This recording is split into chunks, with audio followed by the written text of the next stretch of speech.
Venecia no tendría por qué ser la luz, tampoco el color, más bien la bruma, el reflejo gélido en los canales, la melancolía del norte en cualquier silueta que surge desde el blanco. Pero fue la luz y el color y la vitalidad. Desde aquel Giorgione, genial y desgraciado, herido por la peste antes de arribar a la madurez. Su evolución hubiera sido imprevisible, pero su impronta es imborrable. Y Tiziano, discípulo de Bellini, es sin embargo heredero del espíritu de Giorgione, de su vitalidad, de su captación privilegiada de la luz natural.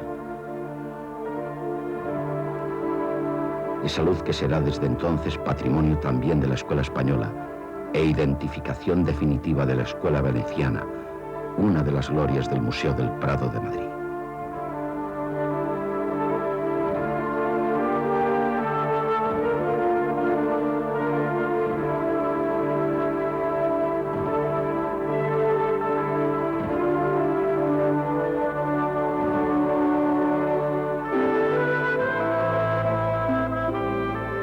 La luz del fondo de los cuadros de Tiziano es la de su paisaje natal de los Alpes vénetos, porque Tiziano es un montañés que baja a la ciudad de los canales para aprender su oficio. Sin aventurarnos demasiado, podríamos afirmar que con Tiziano la pintura comienza a ser pintura, es decir, color y luz, pincelada pura. Se aleja de las formas escultóricas, de la línea dibujada, y estalla en una orgía de colores regios y palpitantes. Se ha dicho que si el dibujo de Miguel Ángel se uniera al color de Tiziano, el nuevo ser engendrado por esta unión sería el dios de la pintura.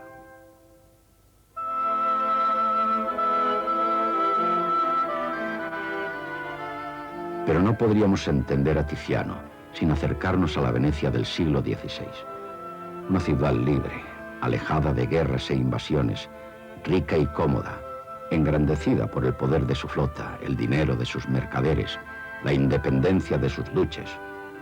Venecia, papisa de las ciudades, como dijo de ella Aretino, porque Venecia es femenina, acuática, voluptuosa.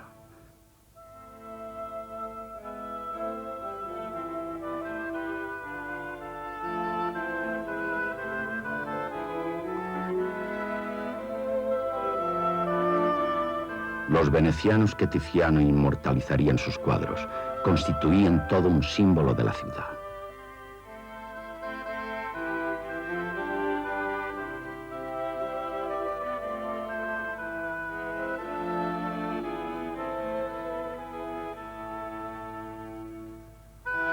Tiziano es un pintor renacentista, aunque por momentos se adelante al barroco, aunque por momentos se adelante a la modernidad misma con sus brochazos impresionistas.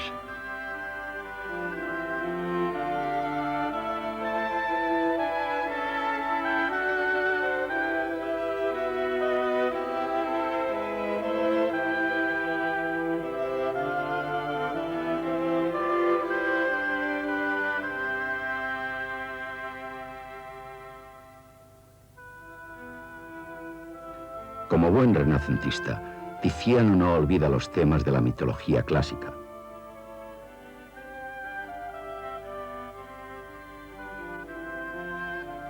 El culto a Venus será olvidado por otras escuelas italianas y pasa a Venecia. Por encargo de la controvertida Lucrecia Borgia, a través de su tercer marido, el duque de Ferrara, Tiziano realiza dos cuadros cuyo leitmotiv es la diosa del amor.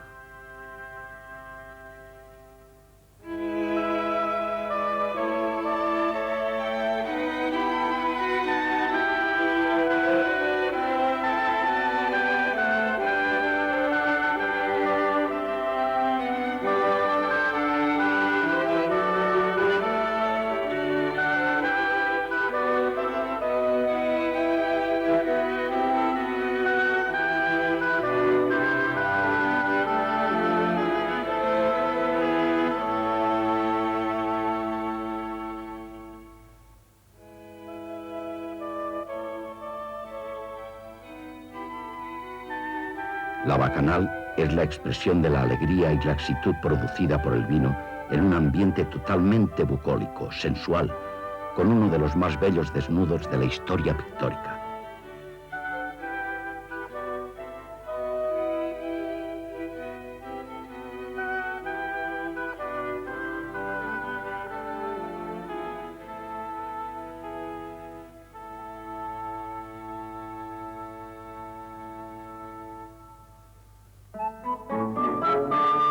Desde la jarra de cristal hasta el retrato de la amiga del pintor, Violante, todo es veneciano y clásico.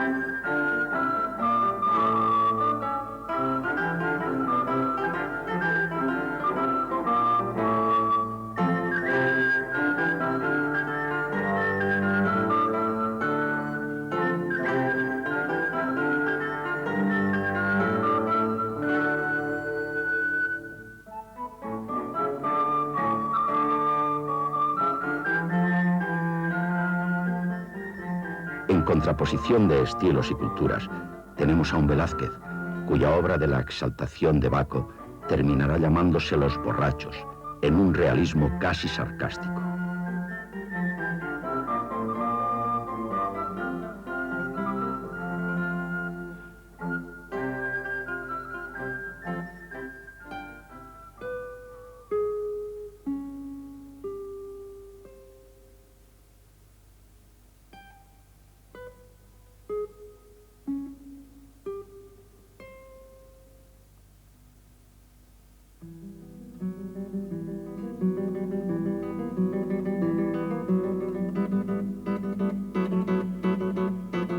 En la ofrenda de los pequeños cupidos a la diosa del amor, se pone de manifiesto la vida en la isla de Argos, dominada por Baco, cuyo río es de vino y en sus orillas crecen tirsos, distintivo de las bacantes y más tarde de las llamadas brujas, los cuales han sido confundidos con prosaicas escobas.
Pero en el culto a Venus no solo se exalta el amor, sino la belleza, tanto visual como auditiva, tan importante para Tiziano. Enamorado por siempre y para siempre de la música.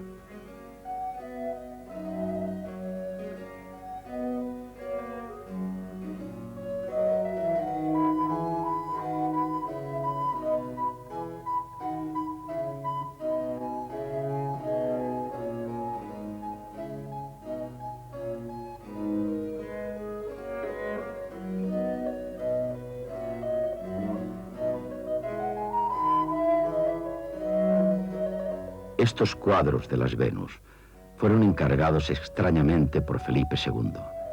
Extrañamente, dado su carácter taciturno, escrupuloso y atormentado.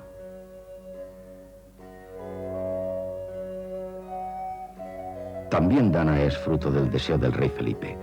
A Cristo, señor de Argos, había de ser muerto por su nieto según una predicción oracular. Para que el destino no pudiera cumplirse, encerró a su hija Danae, de modo que ningún hombre pudiera tener acceso a su cuerpo. Pero enamorado Zeus de su belleza, llegó hasta ella como lluvia de oro, haciéndole concebir a Perseo. Cuando ser rey de España era como ser el dios supremo del Olimpo, Felipe II tal vez soñó con metamorfosis divinas para acercarse a las jóvenes doncellas de su deseo.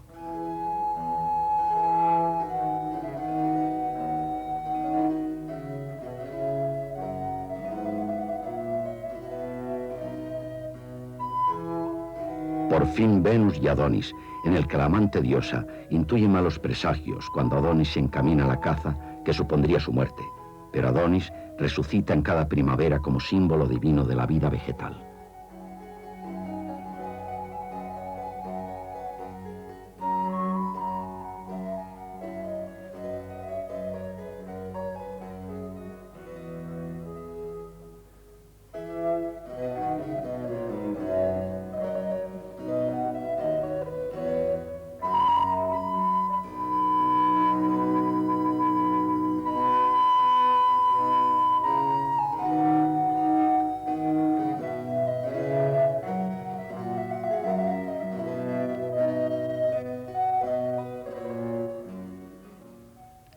En contraste con los gustos sensuales de Lucrecia Borgia, María de Hungría, hermana del emperador Carlos y gobernadora de Flandes, encarga a Tiziano los cuadros llamados de las Furias. Ignoramos la intencionalidad de la gobernadora al encargar estas representaciones de la mitología clásica, pero es factible una interpretación política y moralista, ya que Ticio es castigado por su desmedido apetito sensual y Sísifo por revelar los secretos del consejo de los dioses.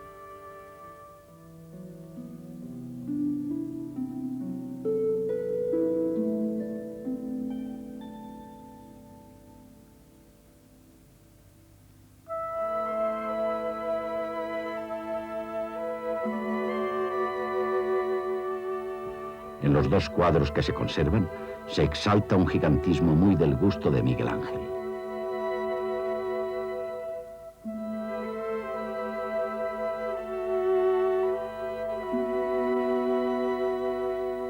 Al igual que la mitología clásica, la Biblia también constituye una fuente de inspiración para los pintores renacentistas, debido a la tradición cristiana europea y a las grandes posibilidades de representación que su historia nos ofrece.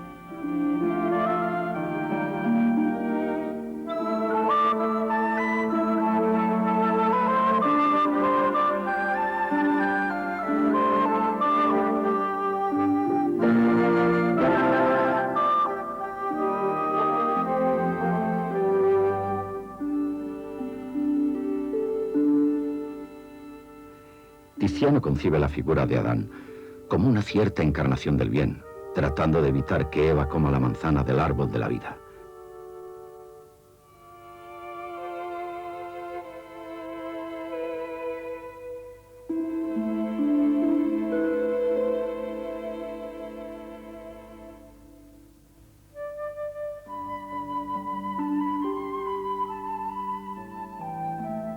Rubens tampoco pudo evitar el copiar esta escena religiosa.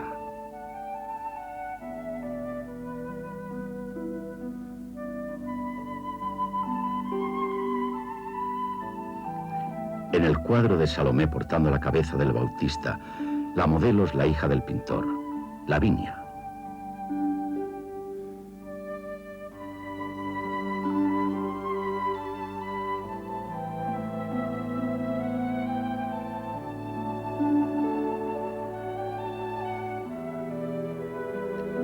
Pero tal vez la más bella obra de carácter religioso es la que representa a Santa Margarita saliendo de las fauces del dragón gracias al signo de la cruz.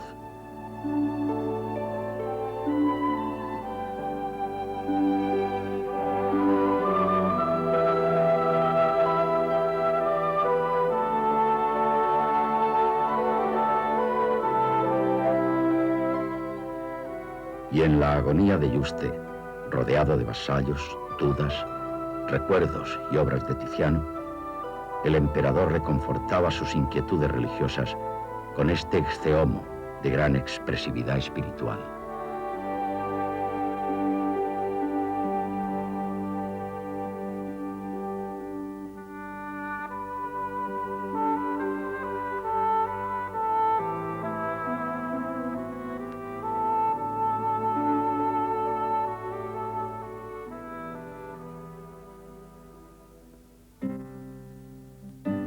Pero es en los retratos de corte en los que podemos admirar toda la grandeza y evolución de Tiziano.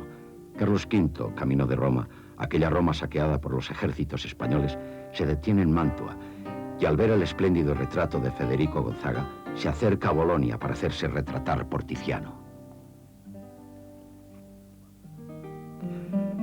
Aparece en este cuadro como hombre de corte, posiblemente con la misma ropa con que había sido coronado poco antes como rey de Lombardía. Clemente VII, después de la gran humillación del saqueo de Roma, es forzado a coronar emperador a Carlos en 1530 en la ciudad de Bolonia.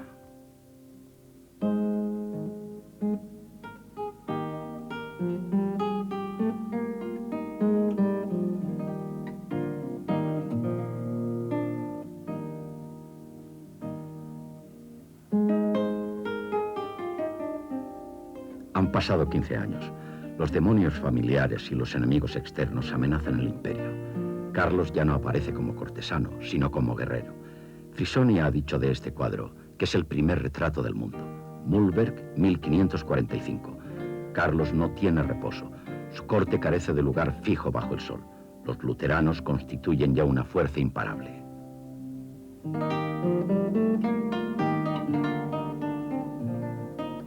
En contraposición, el retrato del elector Juan Federico, el gran derrotado de la fugaz victoria de Mühlberg.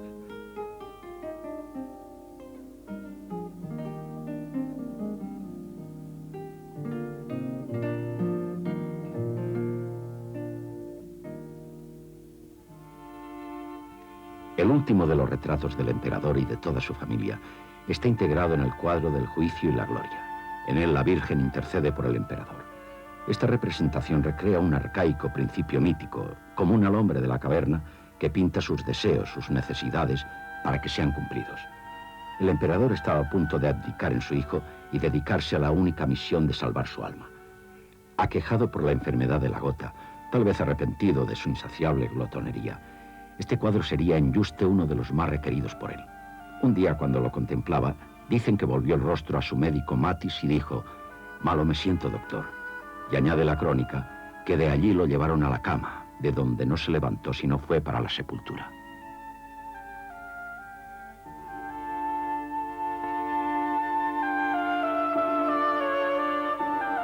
Otro de los cuadros que le acompañó en su agonía fue el de su esposa Isabel de Portugal, fallecida muchos años antes, nieta como él de los reyes católicos.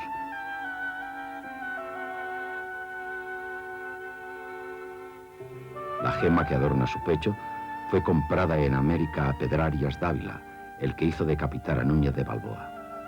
La muerte de la emperatriz, muy querida en la corte, afectó profundamente a Carlos e hizo retirarse del mundo a Francisco de Borja.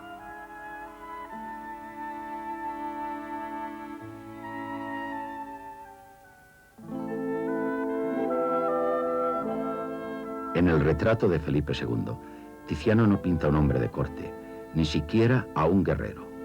A pesar de su armadura, muy del gusto veneciano en sus colores y reflejos, el casco empenachado de las batallas está ahí, apartado sobre la mesa de un rey burócrata.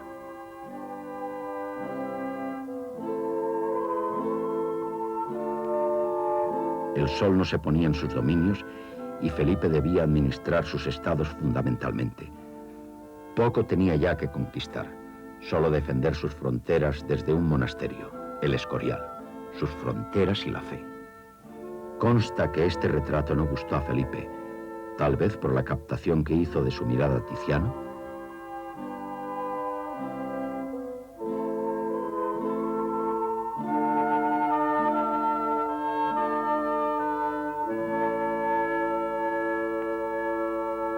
Sin embargo, es el que mandó a su futura y segunda esposa María Tudor, retrato al que ésta correspondió con el realizado por Antonio Moro.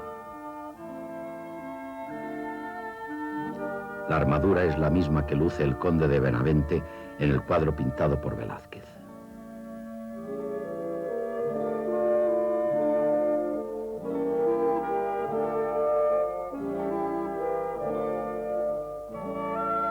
En contraste con las derrotas sufridas frente a Inglaterra, hábilmente gobernada por Isabel, la reina virgen, se exalta tal vez desmesuradamente la victoria de Lepanto frente a los turcos.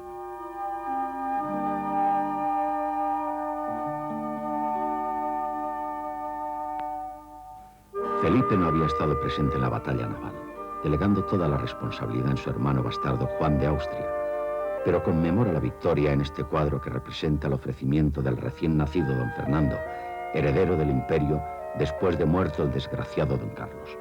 Parece que este cuadro fue realizado sobre un diseño de Sánchez Coello.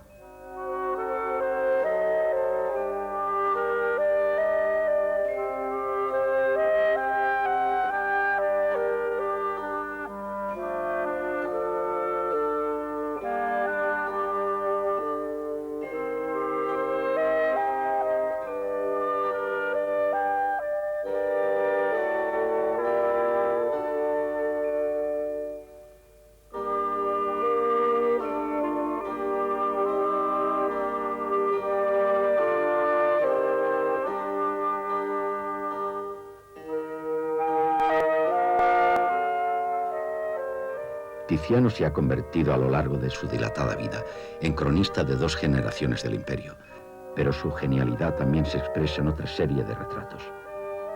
Federico Gonzaga, con su actitud serena y gozosa, tan alejado de la tensión propia de la moda florentina, posa para el pintor con un perrito de aguas más propio de una modelo femenina.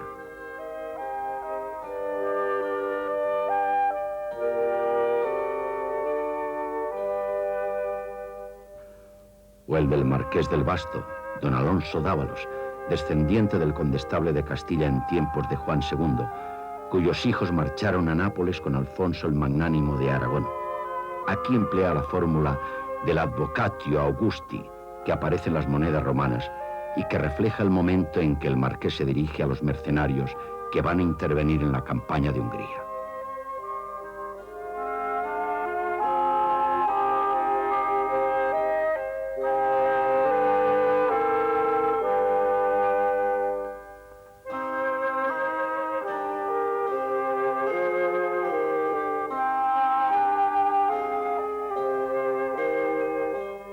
Esta magnífica colección de retratos del Museo del Prado termina con el suyo propio, obra maestra en su género. Refleja el momento que describe Vasari cuando le visitó en 1566 y lo encontró, aunque viejísimo, con el pincel en la mano. En él lleva la cadena de conde palatino, título otorgado por Carlos V. Pero Tiziano nunca respondió a los reclamos de corte alguna. No quiso venir a España, ni marchar a Roma. Era un hombre irreductible, un pintor genial, cuya vitalidad se expresa en la belleza y el placer a través de algo tan definitivo como el color y la luz. Esa luz serena de su propia mirada.